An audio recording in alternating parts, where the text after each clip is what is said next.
Hi, Katherine. Hi Jeff, how you going? Good. How are you? Yeah, good, thanks. Look, it's fantastic you're able to take some time to talk with us about some of these questions we're bringing up for the Museums Australia Conference in Sydney this year. And you're going to be talking about who will staff the museums of the future and what sort of work will be done there. So obviously a really kind of important question and one that has actually been selected by a number of people that we've interviewed so far, because clearly it's something that's really pressing on all of the GLAM sector. But just before we start, I just wonder if you could tell us a little bit about what you've been doing and who you are. Sure. I have a background in libraries, of all things, so I just want to let everyone know that to start with. I will be looking and talking from a mainly library background. However, I've just finished a PhD in GLAM, looking at the education of people who will work in galleries, libraries, archives and museums, particularly cultural heritage. So while GLAM itself may be a subgroup of the information sector as I view it, cultural heritage as well is a smaller sector again. So I didn't look at the scientists who work in museums and things like that. I was purely looking at cultural heritage area.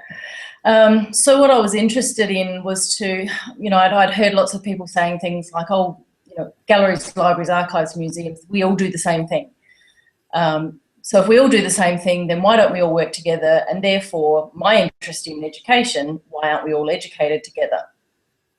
But in Australia, at least, there hadn't been any studies to actually identify where those similarities might lie. What is it that we actually do the same? Do we all do it the same? And in actual fact, no, we don't. There are some similarities, yes, and there are lots of things that we can learn from each other, but we're not all the same. We could, and I could envision seeing galleries, libraries, archives and museums and the professionals who will work in them being educated together.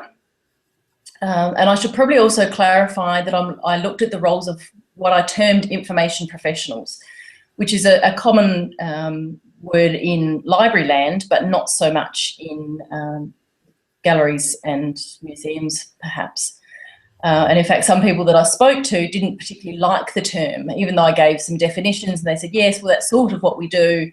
They did also say, I'm not really sure about the term information professional. They preferred to be known as a museum professional or by their particular title. So it was looking at information professional roles and how similar they were. My argument for that was that objects in museums can be considered information, and I believe that they are, the objects themselves are information. Paintings can be considered information as the content in library books is information. So from that premise, we are all managing information, therefore the term information professionals. So I'm currently under examination from my thesis, which is a bit nerve-wracking in itself. And I'm really hoping to do some more research into the education for professionals who will be working in these areas. Okay, well, let's just cut to the chase then. And who do you think will be staffing the Museum of the Future? From the information professional side, I think there will be people who deal specifically with digital and with digitising collections and making collections digital, putting them online and having more access online. And that may even include data sets and things like that. It might not just be images of particular objects that you have. But those digital professionals will also need analogue skills because your analogue collections aren't going to disappear anytime soon. So I think the people who will be staffing museums from a collections perhaps point of view, or the information professional side of things, will be someone who has quite good digital skills, they'll consider things like digital preservation, digital curation. And I think that's probably where I'm seeing things, is that there will be people who have more specialisation in the digital side of things. Not to say that there isn't, because some of my participants from my PhD have a very good understanding of the digital sphere, but I think it will become more widespread. It's interesting, because one of the things I notice as a manager of the three distinct strains of profession, the library, the archive and the museum, is that bringing the professionals together to work together is that each disparate collection was managed as its own entity, but when you put them together, everyone's managing the same objects across all the different professions. And I'm finding that there's some really good things that an archivist brings to museum practice in terms of documenting the collections, and then there's some really good things that the museum person's bringing to the archives in terms of preservation and storage and all those sorts of things. How do you think that kind of plays out? Do you think that, did you notice that rather than it all being just a digital solution, like you're saying, the analog part of it, the actual, the education that each particular group gets is slightly different, and their goals are slightly different too, aren't they? Yeah, definitely. There's the museum theory is different to the information theory that largely underpins library studies. But in many ways they're not the same, but they certainly do complement each other. And I think I keep going back to the fact that we manage information regardless of its form, and that can also mean regardless as to whether it's digital or analog. We have so much that we can learn from each other. And whilst we may still have technical issues like interoperability and things like that to work through, there's researchers doing that as well. So they're working through that. You're right, it's not all about digital going forward. A large component of it is, and I think when I started my PhD, my title was loosely GLAM convergence. I was looking at GLAM convergence broadly. I don't know that there is going to be such a thing as GLAM convergence necessarily in the analog world, but perhaps more so in the digital world. So it's more of a digital GLAM convergence, I think. Whether that actually plays out into being two different streams of professionals, I'm not sure. I don't think so, because even in 50 years' time, you're still going to have your analog documents and your analog information. Perhaps less so in archives. Moving forward, for example, there's just about everything's going digital now, particularly with state and national archives. Some of your archives that deal with like local history, for example, you'll still have analog collections. But yeah, there is a lot that we can learn from each other, and even just being aware of how the others operate. And I think that's largely where perhaps we have broken down in the past. And I've seen reports from a report from the States in particular, where GLAM people have gotten together and the museums and the gallery and archive people have been quite peeved, because it was like the librarians were just telling everyone how to do it. We know how to do it, so you come along and follow us. Libraries have a lot to offer, but so do the others. So I don't see that it's one sector over another. It's got to be a combination of. And to that extent, when I think of GLAM convergence, I actually think of GLAM as an entity in and of itself. When I talk about GLAM, I don't really just see it as just an acronym, although I do use it like that as well, because most people do. But I see GLAM as something bigger than the sum of its parts. Yeah, it's a very good thing to be, at least have something that we can all use together, just to raise that awareness.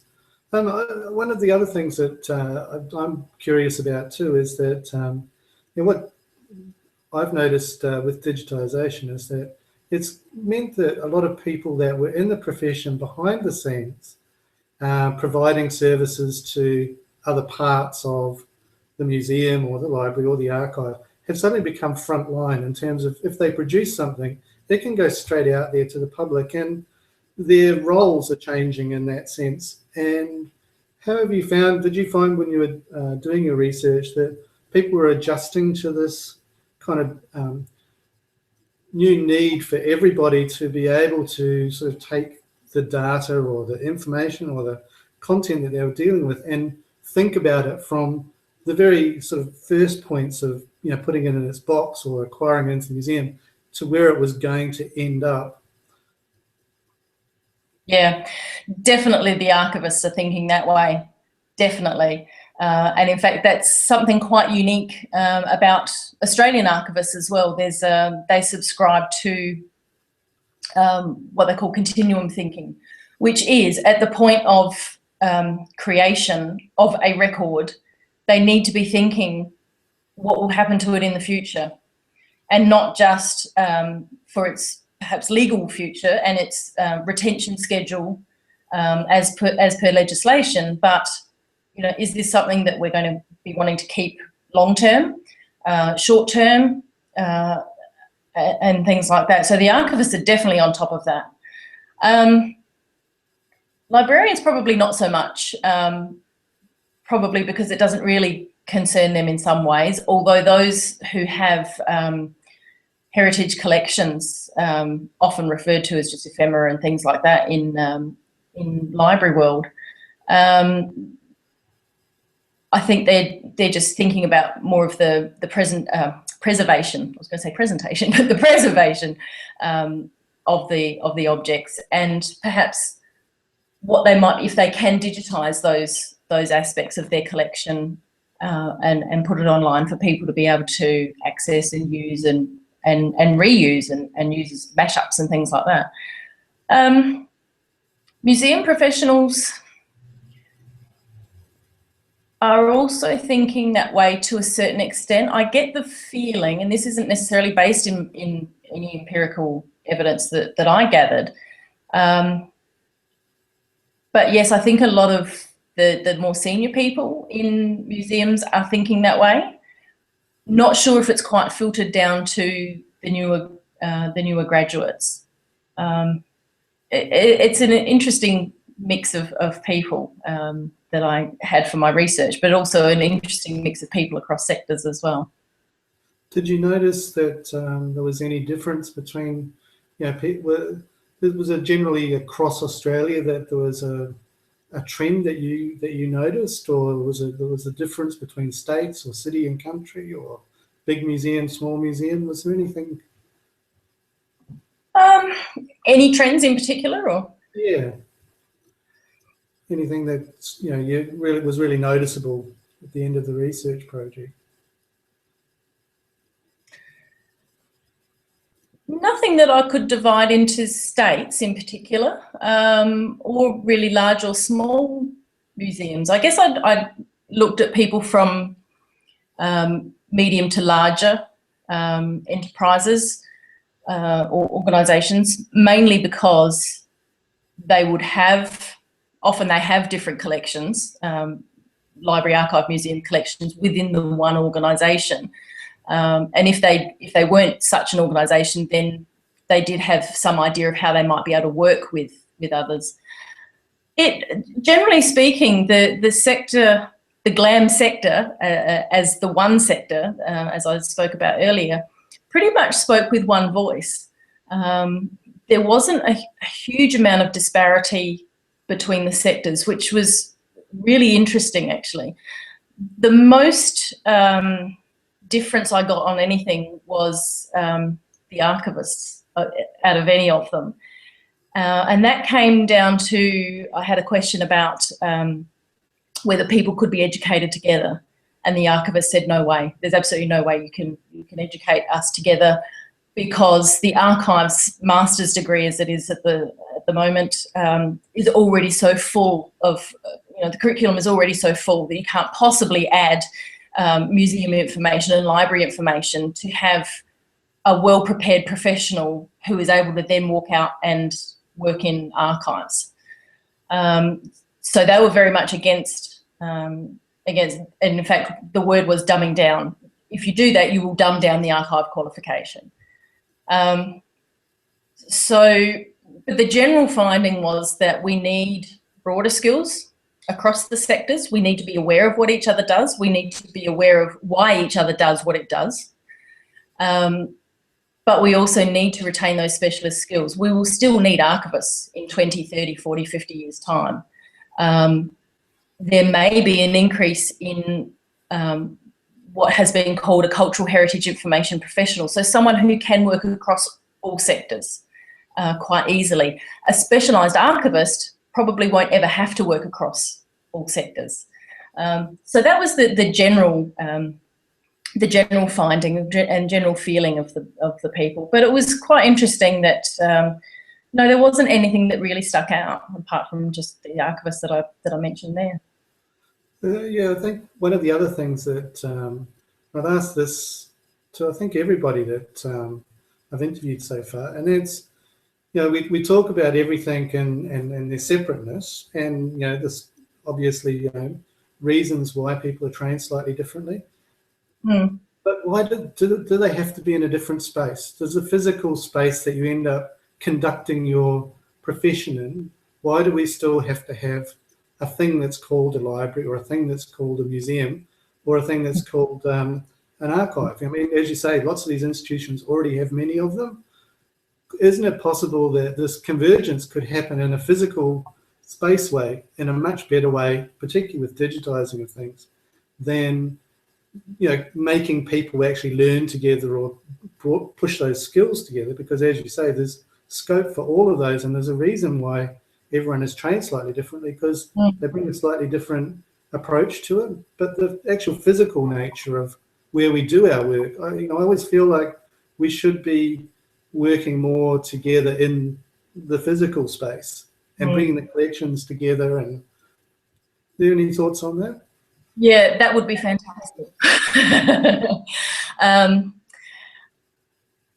I do tend to think that we will need to work together more closely, partly for financial reasons, and I hate to say that, because I think each sector needs to be financed better. But I think there will be, or there already are, perceived efficiencies that could be gained. I think that could be in more back house things such as HR, which I don't know that HR in a museum is going to be all that different to HR in a library, for example. So those sorts of what I consider back end things, yes, you could potentially get some cost savings. Cost savings in terms of the actual information professionals within those areas, I'm not sure. So I think in some ways, yes, we will be forced to work together more. Not necessarily a bad thing, but one of the things that one of my respondents said, there's a couple of things that just stick out and you seem to remember. One of them was that the experience in each place is different. People go to a museum to get a particular experience. People go to a library to get a particular experience. People will visit an archive for a particular experience or for a particular reason. And those physical experiences are different in each place. So if we're all combined, would you in a physical sense, in a physical location, would you necessarily get the same experience?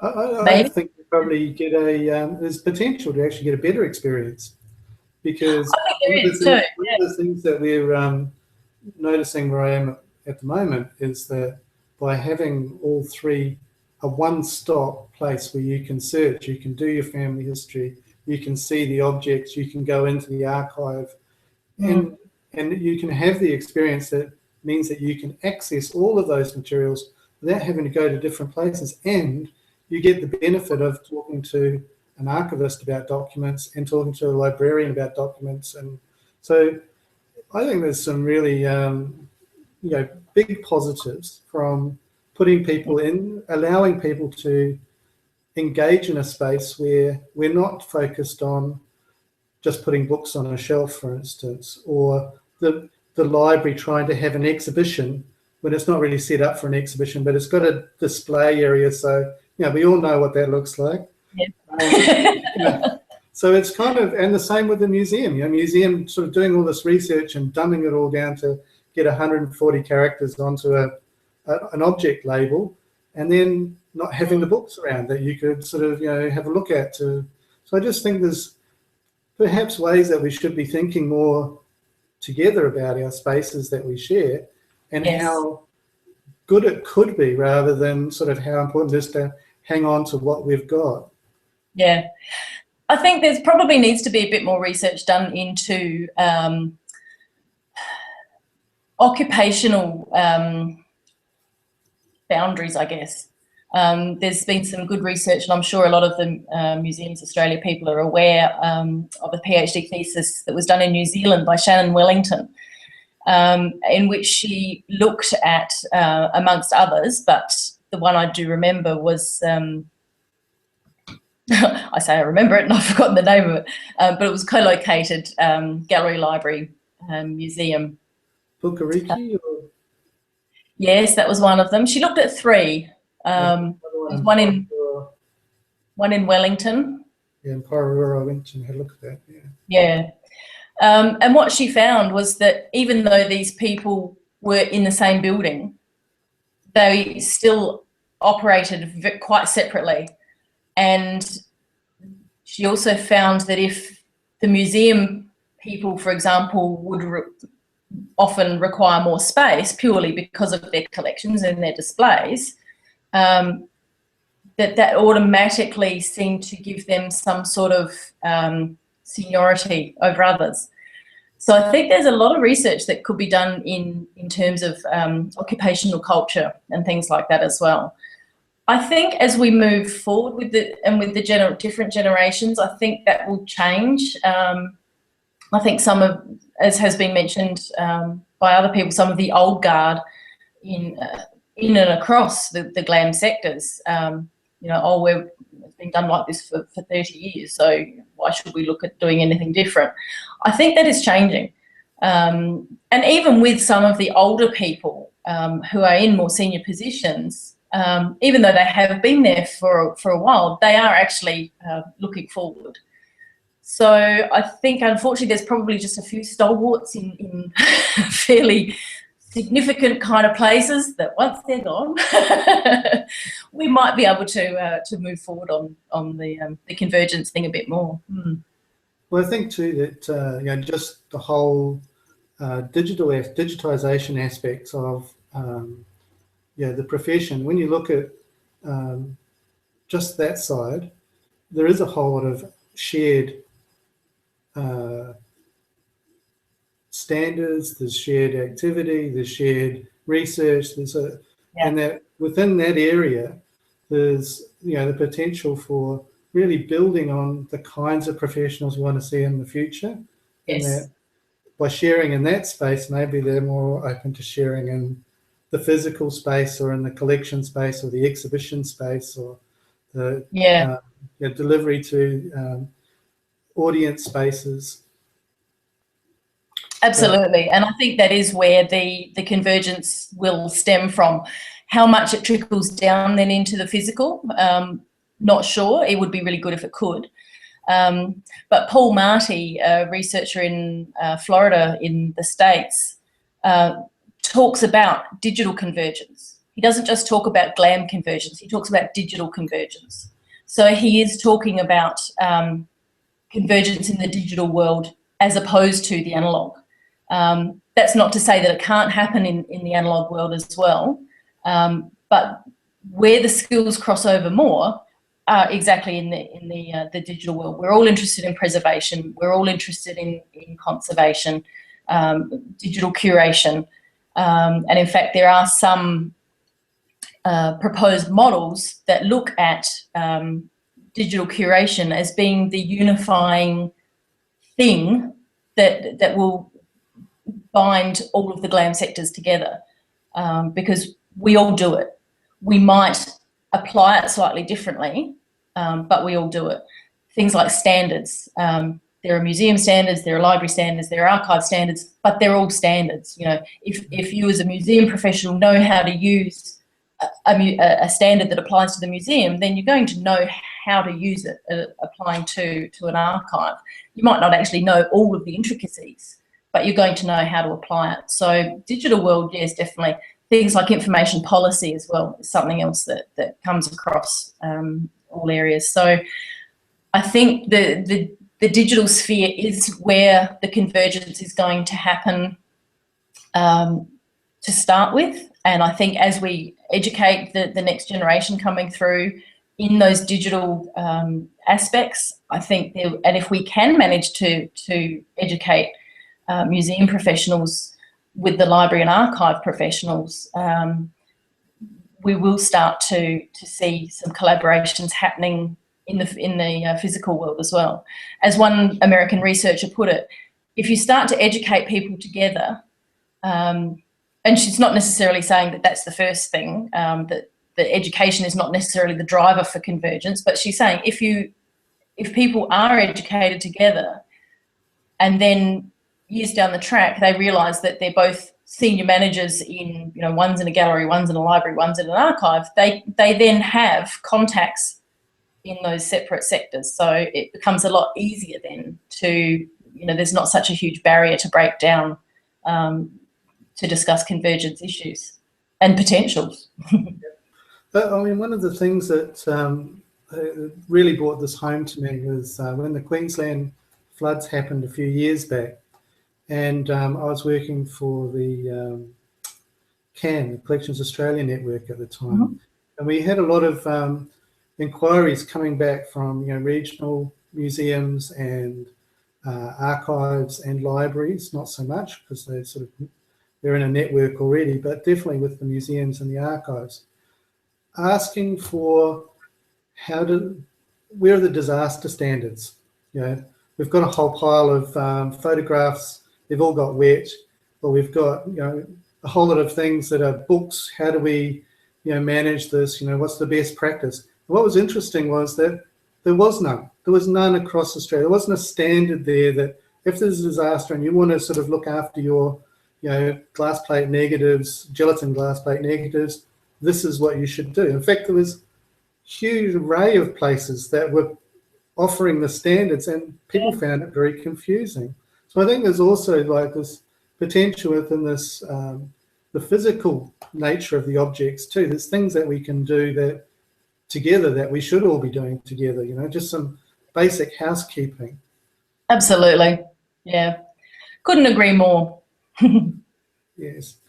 One of the other things I was kind of interested to find out from you perhaps was in terms of open source and sort of people being more interested in Creative Commons or releasing material and making it freely accessible.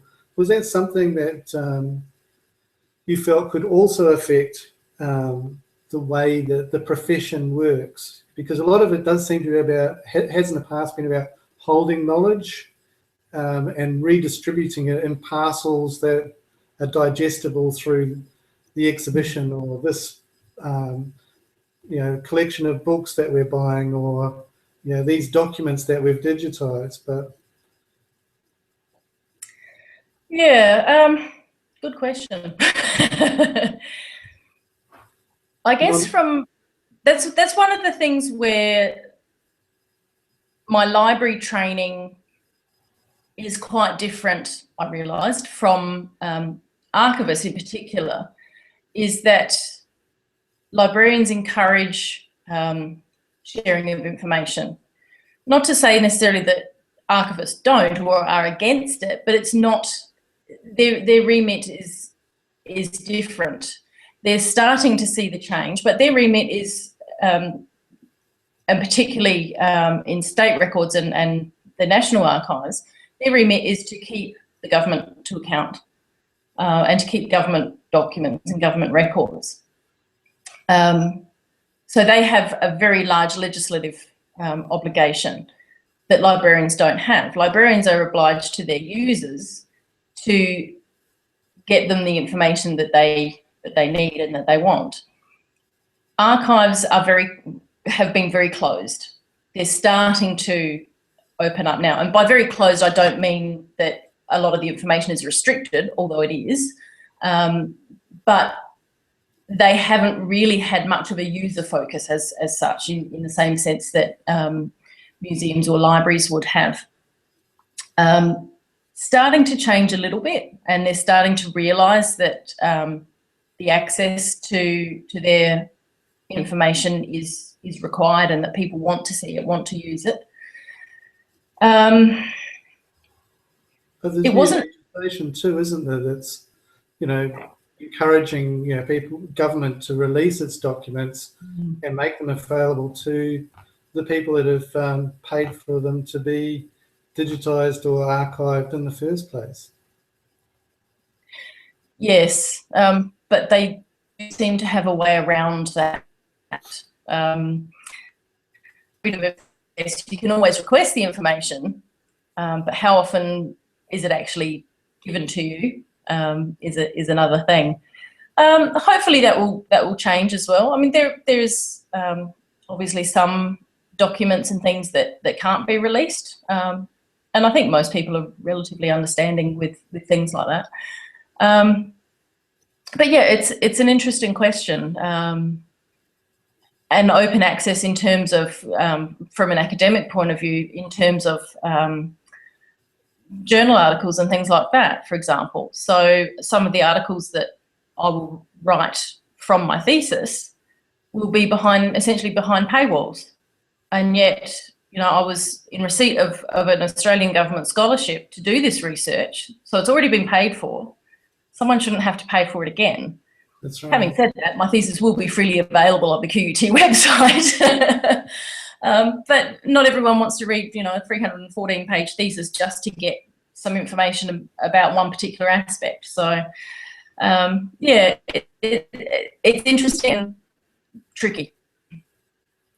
Well, I'm starting to get a few little glitches happening here, so I might have to call it a night. But thank you so much, okay, Katherine. It's been wonderful. My pleasure. Thank you.